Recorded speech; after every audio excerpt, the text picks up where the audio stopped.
अम्मी, देखें पड़ोसियों ने नया सोफा लिया है, कितना प्यारा लग रहा है इनका घर। उनके पास तो हर चीज है,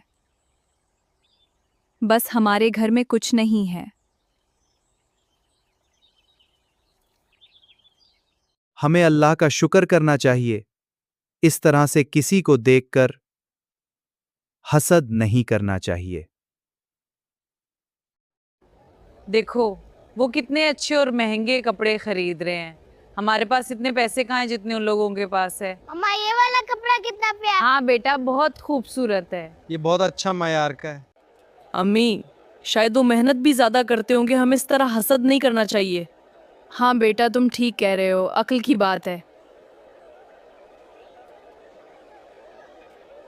वो बड़े घर वाले लोग अच्छा खाना खाते होंगे, हम बस ये ही।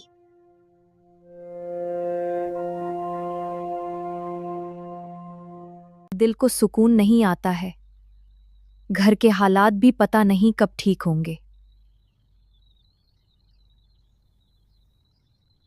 ये हसद की वजह से है। हमें हर हाल में अल्लाह का शुक्रगुजार होना चाहिए। अल्हम्दुलिल्लाह। अम्मी, क्या हसद करना गलत होता है? ये बड़ी बात है ना?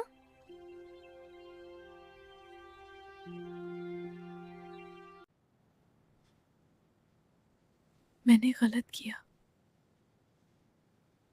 मुझे ऐसा नहीं सोचना चाहिए कभी भी। माँ, क्या हुआ? हम हर वक्त दूसरों को देखते रहे, अल्लाह का शुक्र अदा नहीं किया।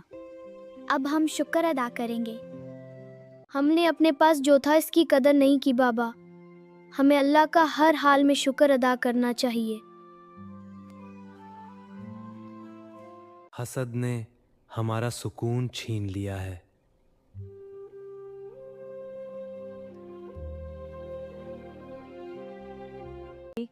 अब हम शुक्र करेंगे, हर हाल में शुक्रगुजार होंगे इंशाल्लाह। और कभी हसद नहीं करेंगे। हमें दूसरों की खुशियों में खुश होना चाहिए।